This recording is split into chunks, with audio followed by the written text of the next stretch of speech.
আসসালামু আলাইকুম। Hello viewers, welcome back to my channel. আশা করি সকলে ভালো আছেন, সুস্থ আছেন।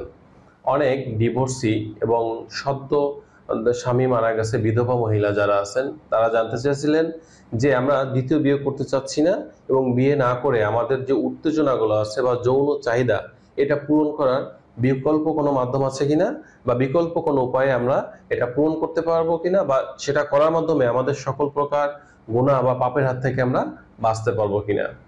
তো বন্ধুরা, চলুন চলে যায় মূল আলোচনায়।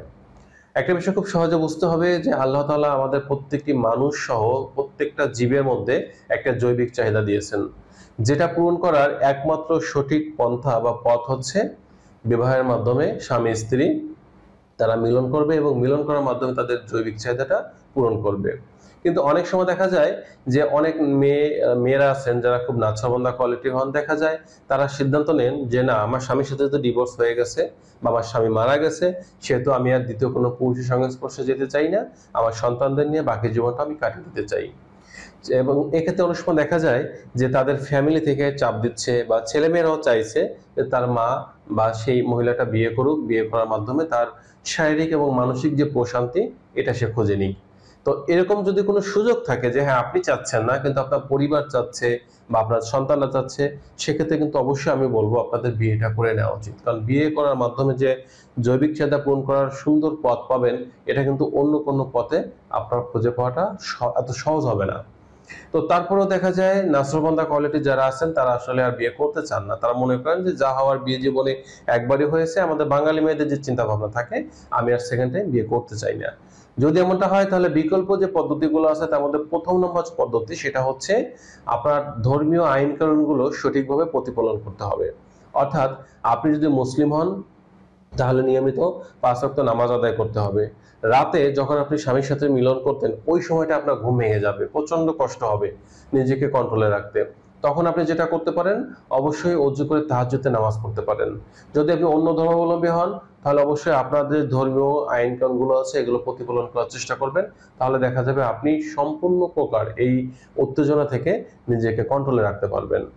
দ্বিতীয় নম্বর যে কাজটা করতে হবে, যদি মুসলিম হন তাহলে মাঝে মাঝে সপ্তাহে ১ থেকে ২ দিন বা ৩ দিন রোজা রাখবেন। রোজা রাখার মাধ্যমে আপনার চাহিদা দেখবেন অনেকটা কমে আসছে। যদি অন্য ধর্মাবলম্বী হন তাহলে অবশ্যই আপনি উপোস থাকবেন। তৃতীয় নম্বর যে কাজটা করতে হবে, খাবারে পরিবর্তন আনতে হবে। আপনি স্বামীর সাথে থাকা অবস্থা বা স্বামী জীবিত থাকা অবস্থায় যে পরিমাণ পুষ্টিকর খাবার গ্রহণ করতেন, এখন কিন্তু সেভাবে খাবার খেতে পারবেন না। আপনার এতটুকুন খাবার খেতে হবে, একটা মানুষ মোটামুটিভাবে সুস্থভাবে বাঁচার জন্য যতটুকুন খাবার প্রয়োজন, ঠিক এতটুকুন খাবার খেতে হবে। বেশি খাবার খাওয়া যাবে না। কারণ আপনি যখন অতিরিক্ত খাবার খাবেন তখন আপনার শরীরে অতিরিক্ত উত্তেজনা তৈরি হবে, যেটা কন্ট্রোল করাটা আপনার জন্য কষ্টকর হয়ে যাবে। এই বিষয়টা মাথায় রাখার চেষ্টা করতে হবে। ৪ নম্বর যে কাজটা করতে হবে সেটা হচ্ছে আপনার পোশাকে ব্যাপক পরিবর্তন আনতে হবে।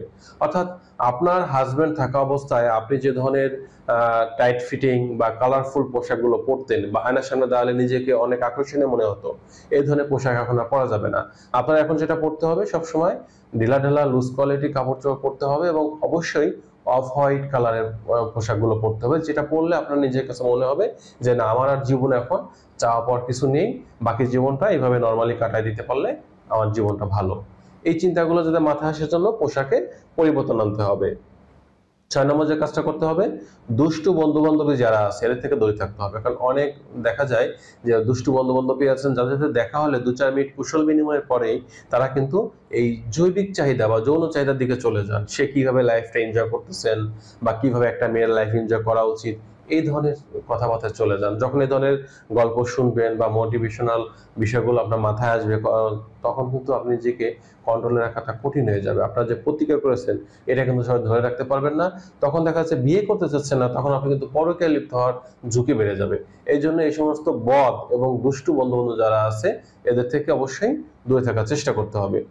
৭ নম্বর যে কাজটা করতে হবে, সকল প্রকার অ্যান্ড্রয়েড ফোন, ল্যাপটপ, কম্পিউটার এগুলো থেকে দূরে থাকার চেষ্টা করতে হবে এবং এগুলো যে অযাচিত ব্যবহার করে আপনি কোনো প্রকার পর্ন ভিডিও বা নীল ছবি বা চটি গল্প এগুলো শোনা বা পড়া, এগুলো থেকে দূরে থাকার চেষ্টা করতে হবে। কারণ এই ধরনের উত্তেজনামূলক ভিডিও যদি দেখেন, কথা শোনেন বা গল্প পড়েন, তখন কিন্তু নিজেকে ধরে রাখাটা কঠিন হয়ে যাবে এবং আপনার কিন্তু উত্তেজনা বৃদ্ধি হওয়ার ফলে আপনি কিন্তু পাপের কোনো কাজে লিপ্ত হয়ে যেতে পারেন, ঝুঁকি বৃদ্ধি পেতে পারে।